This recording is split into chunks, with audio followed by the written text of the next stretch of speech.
Radio WN. Nous sommes le samedi 30 mai 2026 sur Radio Quetch et Radio WNE en direct de la filature scène nationale de Mulhouse et nous recevons Benoît André, directeur de la filature scène nationale. Bonjour. Bonjour. Alors aujourd'hui, week-end pratique urbaine. Les pratiques urbaines, personne ne sait vraiment ce que c'est. Promener son chien en ville, est-ce que c'est une pratique urbaine? C'est quoi les pratiques urbaines? Et pourquoi se lancer dans le sport? Alors, est-ce que c'est uniquement du sport? C'est la vraie question. C'est aussi une question qu'on m'a beaucoup posée en 2024, pour le moment des JO, puisque le breakdance rejoignait les disciplines olympiques. Et se posait la question de savoir, est-ce que c'est de l'art, c'est de la danse, ou est-ce que c'est du sport? Et pour moi, encore une fois, une scène nationale, un théâtre, elle ne fait que refléter et transformer parfois, poser un regard sur la vie, le réel, le quotidien. Et de plus, un théâtre, il ne vit que grâce à ses spectateurs, à ceux qui le fréquentent, donc avec son territoire. Donc pour moi, il est important que la réflexion que je mène sur la programmation permette d'ouvrir des portes, de créer des passerelles avec le réel, avec le quotidien. On sait que beaucoup de Français ne fréquentent pas les salles de théâtre. Et pourtant, c'est quand même un endroit merveilleux pour vivre des émotions incroyables. Je fais toujours le constat que regarder un spectacle à la télévision, même sur grand écran, ça n'a pas la même force qu'être face aux artistes sur le plateau et sentir leur énergie. Donc au quotidien, moi j'essaye vraiment, une de mes missions principales, c'est d'essayer de convaincre que ce lieu du en commun, le théâtre est un des rares endroits où on peut se réunir, quelle que soit notre catégorie sociale, notre origine géographique. Oui, alors, il y a toujours la question des moyens, bien sûr, mais les tarifs dans les théâtres ne sont pas très élevés, en tout cas moins élevés que dans certains réseaux de diffusion de musique actuelle, par exemple. Pour revenir à la question sur les pratiques urbaines, pour moi, c'est toutes celles qui génèrent un style de vie, qui génèrent une énergie, une manière parfois de s'habiller, de vivre la relation à la ville, des musiques, des rythmes. Tout ça, ça relève de l'art. Le rythme dans la danse comme dans la musique est présent, dans le théâtre également. Donc il y a des pratiques qui naissent dans la rue, qui sont des pratiques de liberté, d'usage de la ville, de comment on s'approprie sa ville et l'endroit où on passe 90% de son temps, qui génèrent des propositions qui, pour moi, relèvent de l'artistique. Et les artistes ne s'y trompent pas, puisque les artistes de hip-hop, maintenant, depuis les années 80, ils ont investi progressivement les scènes. Les danseurs de break, toute cette mouvance-là a également investi les plateaux. Donc je trouve que c'est important de refléter aussi le très contemporain, l'actuel, ce qui se passe dans une ville. Et les villes se transforment, la manière de les parcourir se transforme également.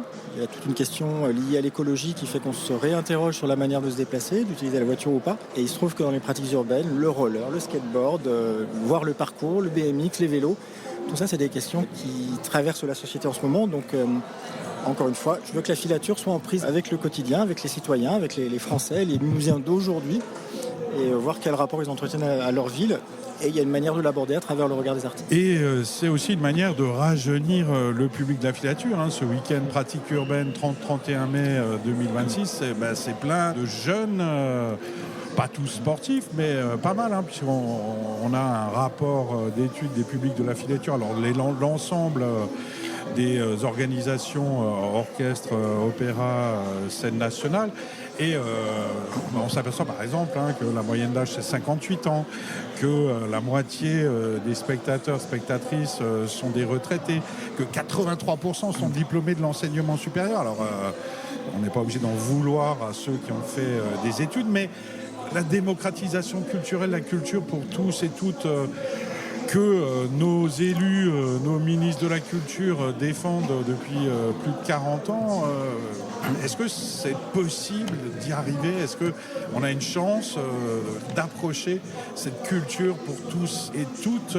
Est-ce qu'il faut en passer par le skate, le roller, le BMX et le parcours pour en arriver là? Je pense surtout qu'il ne faut pas être déconnecté. Ça, c'est le point essentiel, il faut continuer à y croire. Beaucoup disent l'échec de la démocratisation culturelle. Oui, certes. Moi, j'y crois encore. Et je bataille toujours pour. Sur la question des chiffres, une précision qui n'est pas inutile d'apporter, puisque effectivement, le chiffre que tu as cité, il est frappant. Mais cette enquête n'a pas questionné les 30% de moins de 28 ans, qui viennent en groupe scolaire, etc. Donc le profil sociologique du public de la filature, il n'est pas tout à fait celui-là. Il est plus jeune, pas beaucoup plus jeune, mais il est un peu plus jeune quand même. Et donc, la filature fait déjà un travail très important en relation avec tous les tissus associatifs, milieu d'éducation nationale, pour amener les publics jeunes à la filature. Après, là où il y a une difficulté, c'est la bascule entre la pratique en groupe à travers le professeur qui emmène ses élèves et la pratique individuelle. Et c'est là où il faut qu'on arrive à donner des signaux dans la programmation à ces jeunes-là, de dire il y a quelque chose qui me ressemble, il y a quelque chose qui me correspond. Le week-end des pratiques urbaines, comme dans une certaine mesure les Nuits étranges, comme le fait de programmer Kerry James ou de programmer les Mazel Fretton qui ont marqué les esprits lorsqu'ils étaient sur la plateforme, sur la scène pour l'ouverture des JO.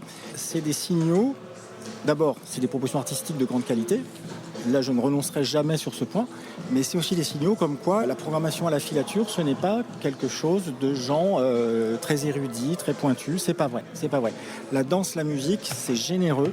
En tout cas, moi, dans ma programmation, je l'envisage comme quelque chose de généreux qui s'offre au public et pas quelque chose qui nous oblige à lire 3 bouquins avant d'arriver dans la salle. Pour continuer dans des sujets peut-être difficile, on sort des élections municipales de mars 2026 et on s'est aperçu à cette occasion, mais enfin on le savait déjà avant, que donc la ville de Mulhouse est un des principaux financeurs de la filature, alors que M2A, l'agglomération, ne finance pas ou extrêmement peu, alors qu'un quart du public environ vient de M2A hors Mulhouse. Donc Mulhouse, la ville pauvre, quelque part, finance les loisirs culturels des riches tout autour de Mulhouse. Et les Mulhousiens, les Mulhousiennes payent le même tarif que si on vient de Bervillers ou de Brunstatt. Est-ce qu'il n'y a pas une injustice là-dedans? Est-ce qu'on ne devrait pas offrir la gratuité aux Mulhousiens, Mulhousiennes si M2A ne met pas la main à la poche pour participer au financement de la culture à Mulhouse? Alors ça pourrait être une tentation. Les dispositifs avec des tarifications compliquées, déjà arriver à prendre la brochure de la filature, la consulter, arriver jusqu'au moment où on envisage de réserver un billet, je sais que c'est une démarche qui n'est pas forcément évidente et qui c'est un certain parcours. Donc en rajouter ensuite des tarifications diverses, alors que je le rappelle, nous avons plusieurs structures qui cohabitent. La gratuité, c'est assez facile à comprendre. Mais sur la question... Pardon ? La gratuité, c'est assez facile à comprendre. La gratuité ne fonctionne pas dans le spectacle vivant. C'est constaté. Lorsqu'on met un spectacle gratuit, on ne le remplit pas. Non, mais ça fait 30... La fête de la musique est un succès depuis 45 ans et c'est tout gratuit. Dans une programmation, on va pas être aussi dans le sujet, mais c'est vrai que c'est quelque chose qui n'obtient pas les objectifs qu'on essaie de mettre dedans. En ce qui concerne les collectivités locales, on sait qu'elles sont toutes confrontées à des pressions et des enjeux très importants. Je regrette certes, en effet, que la M2A ne contribue pas au fonctionnement de la filature au quotidien.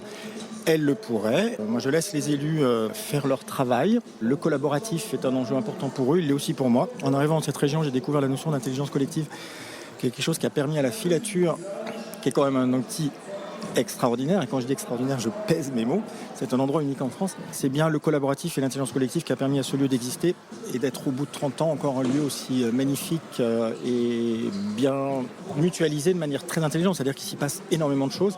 Donc c'est un très bel outil au service des musiciens, des Alsaciens. Plus on est de fous, plus on rit, plus on est de partenaires. Donc welcome, si la M2A veut contribuer d'une manière ou d'une autre, ce sera évidemment bienvenu, surtout dans cette période où les moyens pour la culture sont en difficulté. Eh bien ça tombe bien, M2A a plein d'argent, on passera le message. Julia, tu as une question pour Benoît André, directeur de la filature. Ce qui m'intéresse aussi, c'est votre parcours. Comment êtes-vous arrivé à la direction de la filature? Alors, peut-être que le début de mon parcours explique en partie la relation avec le sport qu'on évoquait tout à l'heure. J'ai essayé de faire court. Je n'étais pas du tout destiné à travailler dans le milieu culturel. J'étais plutôt censé travailler dans le milieu du cheval parce que j'ai une grande passion lorsque j'étais adolescent, c'est faire de l'équitation et notamment de la voltige équestre en compétition. Et je m'orientais donc vers les écoles vétérinaires pour ensuite être vétérinaire dans le milieu du cheval. Et puis il se trouve que j'ai fait un énorme échec, mais alors un flop monumental en prépa véto. Il y a des années de préparation pour réussir le concours, qui est un concours assez difficile. Et durant ces années, pour trouver de quoi financer mes vacances, j'ai un jour été figurant à l'Opéra de Lyon, dans une production d'un opéra de Verdi qui était joué dans le théâtre antique de Fourvière à Lyon, donc un endroit absolument magique. Et ce jour-là, j'ai eu un déclic en me disant mais c'est assez génial, un orchestre de 80 musiciens, un chœur de 80 chanteurs, des danseurs, les chanteurs. Voilà, c'était magique. Je me suis dit, tiens, voilà peut-être un univers dans lequel je pourrais aussi m'épanouir. Et depuis, j'ai fait une formation en communication avec l'objectif de rentrer dans le milieu de la culture. Et j'ai eu la chance après d'être au bon endroit au bon moment, probablement, de faire des stages dans des institutions culturelles de Lyon. Et on sait que Lyon est une ville également très riche culturellement, avec des grandes institutions comme la Biennale de la danse, par exemple. Et voilà, j'ai fait mon chemin tranquillement jusqu'à la filature. Et pour quelqu'un qui s'intéresse dans un domaine comme ça, comment est-ce qu'on peut entrer, travailler dans la culture? Alors, je pense que je fais partie de peut-être une dernière génération pour laquelle il n'y avait pas encore une voie royale. Mais y a-t-il une voie royale? J'en suis pas certain. Aujourd'hui, il y a des formations qui préparent au métier de gestion de la culture, gestion de projet culturel, de médiation, etc.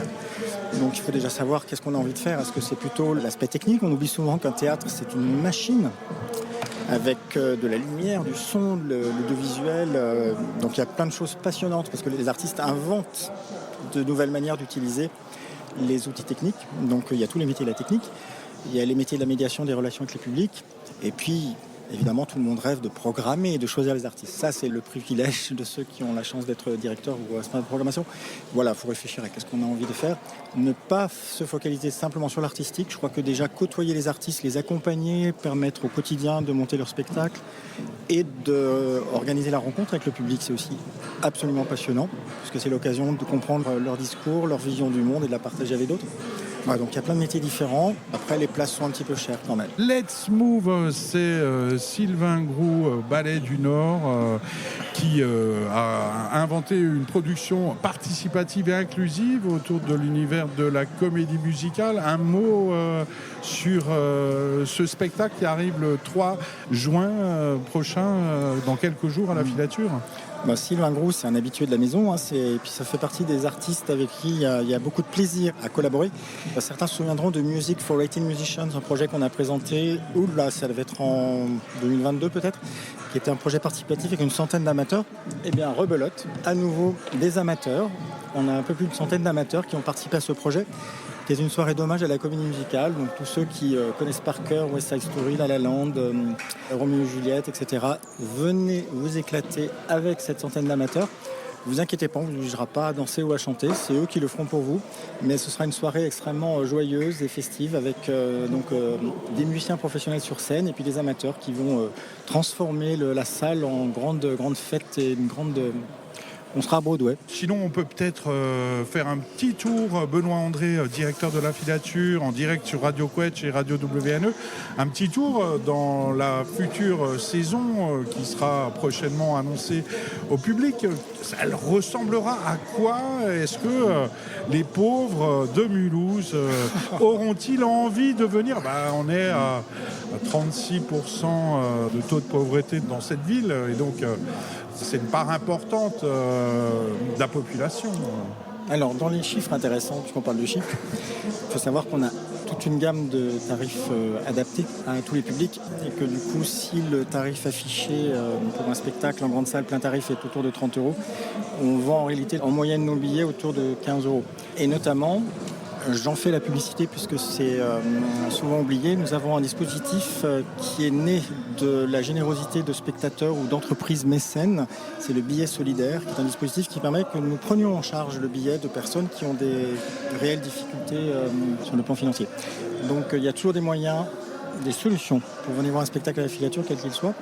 En tout cas, du côté de la scène nationale, je ne veux pas péler sous les pieds de mes collègues, des autres colocataires dans la maison. Voilà, donc les centres socioculturels, par exemple, sont très mobilisés sur ce sujet et peuvent faire bénéficier le spectateur billet solidaire.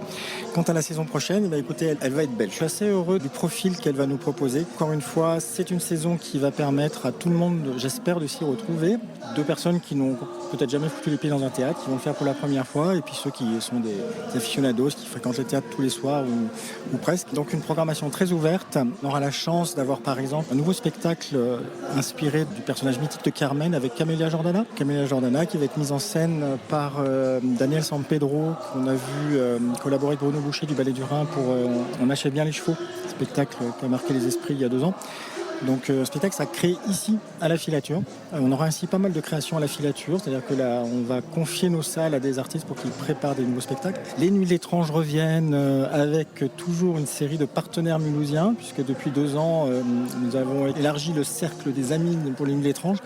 une dizaine de lieux partenaires, donc le cimetière de Mulhouse, zone Mulhouse, le théâtre de la Cine. On ne visite pas assez souvent le cimetière de Mulhouse, c'est une bonne idée de l'intégrer dans la programmation de la filature. Puis ils ont de belles idées pour faire découvrir le cimetière de manière joyeuse ou juste frissonnante, effrayante. Voilà, donc les Nuits de l'étrange reviennent. On aura également un deuxième week-end des pratiques urbaines en collaboration avec le Nail Contest, gros événement strasbourgeois qui a lieu au printemps. Donc ceux qui sont là aujourd'hui, scrutez la programmation au mois de mai. On retrouvera quelques spectacles issus des pratiques de la rue. La quinzaine de la danse, en collaboration avec l'espace 110 et le ballet du Rhin. Avec, je cite quelques noms quand même, normalement je ne devrais pas parce qu'on dévoile la programmation le 13 juin, mais on aura une danseuse de flamenco absolument géniale qui s'appelle Rocío Molina, qui est une fille absolument d'un talent incroyable, mais surtout qui fait exploser le cadre du flamenco, donc elle réinvente, elle est moderne, c'est un peu une effrontée, une mal élevée. J'aime beaucoup ça. Voilà, que vous dire, on aura également Pascal Rambert qui présente Les Conséquences, un spectacle de théâtre avec une dizaine, voire plus que ça, ils sont plus nombreux, ils sont une douzaine de comédiens, dont Jacques Weber. Jacques Weber qui a incarné un des grands Cyrano Bergerac, qui est un grand monsieur du théâtre français, qui est un mec qui a une puissance au plateau aujourd'hui, alors qu'il est âgé maintenant, mais alors c'est un monstre au plateau. Vraiment ça, j'espère que les Mulhousiens profiteront de ce beau moment. Qu'est-ce que je peux vous dire d'autre ? Il y aura un ciné-concert, même 2 ciné-concerts. Un ciné-concert en salle modulable, petite forme, avec une certaine Blanche Gardin dans le film. Et puis, au printemps, on aura un ciné-concert avec l'Orchestre National de Mulhouse, bien entendu. Il est question de cheminée, une cuillère de miel, non de sucre. Il est question de supercalifragilistique. Voilà, je vais donner assez d'indices là. À vous de trouver. C'est une comédie musicale. Oui, et puis il y a le restaurant de la filature. Vous l'avez trouvé la comédie musicale avant ça La comédie musicale de ciné-concert, vous l'avez deviné ou pas ? Allez, je le dis, c'est Mary Poppins. Mary Poppins en ciné-concert au mois de juin. Non, je ne voyais pas Blanche Gardin dans Mary Poppins, c'est pour ça. Le restaurant de la filature ? Oui, non, je disais que ça faisait 35 ans depuis l'ouverture qu'on attendait l'ouverture de restaurant. Enfin, il est là et il sera là toute la saison prochaine aussi. Et d'ailleurs, ils ont sorti une terrasse. Aujourd'hui, il y a plein de monde, des jeunes, des sportifs. C'est incroyable. C'est la filature nouvelle. Yulia, une question pour Benoît André ? Oui, j'ai une question plutôt générale concernant la collaboration internationale à la filature. Ça joue quel type de rôle, vous qu'on est assez proche d'Allemagne, de Suisse aussi. Et oui, ça joue quel type de rôle ? On va dire que c'est un sujet auquel on n'accorde jamais assez de temps. Le contexte fait qu'on est très concentré sur la préservation de nos maisons avec les difficultés que rencontre l'économie et la culture aujourd'hui. Mais des équipes de relations avec les publics, par exemple, entretiennent des relations avec des étudiants qui font des formations avec une partie en France, une partie en Suisse régulièrement, notamment on parlait des métiers de la culture, des jeunes qui se forment aux métiers de la culture. On a des points de rencontre de temps en temps avec le théâtre de Bâle, le théâtre de Freiburg. Notamment le projet Music for Latin Musicians que j'évoquais tout à l'heure, qui était un projet participatif, a été présenté à la fois à Mulhouse, à la filature, au théâtre de Bâle et au théâtre de Freiburg. Voilà, donc il y a des rendez-vous, effectivement, on est voisins, mais j'ai envie de dire qu'on ne se voit pas assez souvent. Quand on est trop près, finalement, il y aurait des choses encore à développer. Mais sinon, l'international, il est présent à la filature autrement, c'est que la filature accompagne, coproduit des projets étrangers et les accueille sur scène. J'ai souvenir que j'avais axé une partie de ma présentation de la saison dernière en soulignant le fait qu'on avait des compagnies venues d'Amérique latine, d'Amérique du Nord, du Canada. Chaque saison permet aussi de les rencontrer des projets, des artistes qui viennent de loin. Mais à propos de transfrontaliers, Benoît André, les Allemands et les Suisses existent en tant que spectateurs, spectatrices ici ? Oui. Jamais assez nombreux, mais alors c'est difficile de faire une synthèse. En fait, tout dépend vraiment des spectacles. Lorsqu'on fait venir une Laurie Anderson, alors pour ceux qui ne connaissent pas, c'est une très très grande chanteuse américaine dans les années 70-80. On avait un tiers de la salle qui était allemande et suisse. C'est très variable. L'opéra, par contre, mobilise pas mal de Suisses et d'Allemands. Pourquoi ? Parce que je pense que la production de spectacles d'opéra en France est beaucoup plus inventive, parfois plus dynamique que ce qui peut éventuellement se faire avec les théâtres de répertoire en Allemagne ou en Suisse. Donc il y a probablement, et puis les tarifs sont évidemment beaucoup plus accessibles en France qu'en Suisse. Voilà, mais c'est pas eux qui remplissent nos salles en majorité. Mais en lisant le rapport sur les publics de la filature, je me suis aperçu avec une certaine horreur que 80% des spectateurs, spectatrices venaient en voiture, inclus le covoiturage. Le Benoît André, directeur de la filature, n'est pas responsable de tout. Mais 80% en voiture dans une ville pleine de trams, de bus, et où a priori le train normalement doit permettre de se promener dans la région. C'est pas un chiffre inquiétant? Alors on va dire que c'est peut-être le reflet d'un chiffre que vous avez cité tout à l'heure, qui est le fait que beaucoup de nos spectateurs viennent de la M2A. Et donc n'ont pas forcément pour rentrer chez eux dans la localité où ils habitent la possibilité de le faire en transport en commun. Je pense qu'en grande partie ça s'explique là. Mais nous sommes des promoteurs fervents des mobilités douces. Il y a beaucoup d'endroits pour attacher ses vélos, il y a effectivement le tram qui est à côté, il y a plein de solutions. Et notre parking est trop petit de toute façon. Vous le savez ça. Donc oui, mais il faut renoncer à venir en voiture. On ne peut pas rentrer en train à Altkirch après le spectacle, c'est terrible. Bon, enfin, ne parlons pas de Freiburg parce que c'est nettement pire. Peut-être pour terminer, un petit retour sur un vendredi 13, le 13 septembre 91. En fait, c'était le premier spectacle à la filature. C'était les Casse-Pieds, un groupe parisien. C'était la Fédération Hiero qui gère le Noumatrouf, qui n'avait pas de salle à l'époque, qui a organisé un concert sauvage. Dans le chantier de la filature. Oui, dans les sous-sols en chantier de la filature, avec cracheurs de feu, avec punk dans les coins, avec un blessé. Bon, c'était pas très grave. Néanmoins, il a encore été blessé.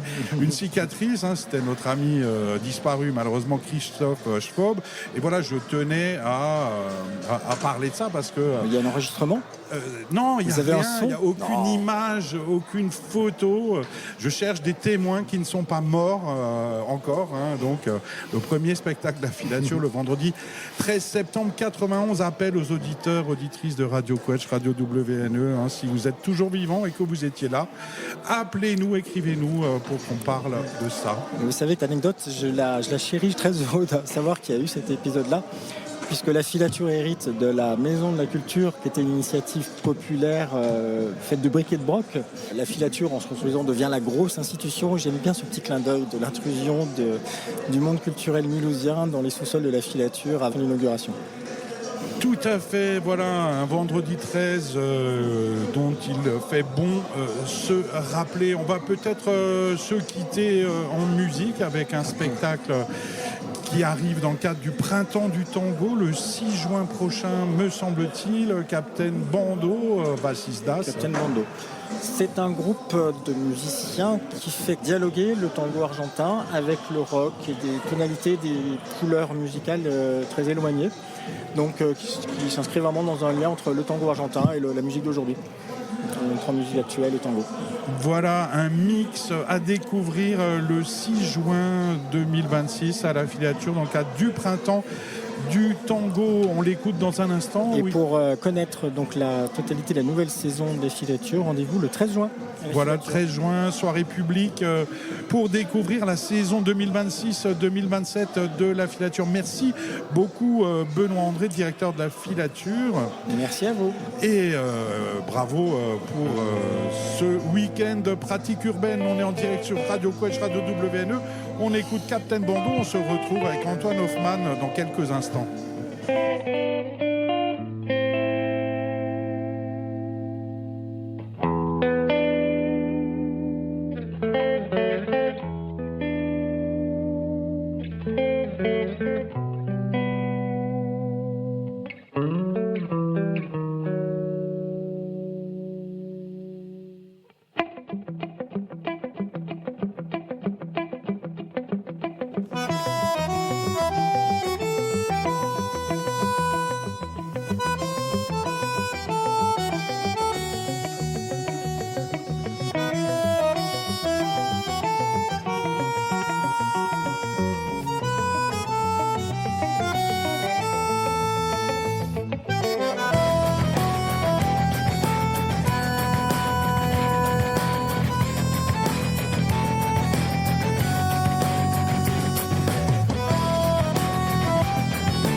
Radio WN.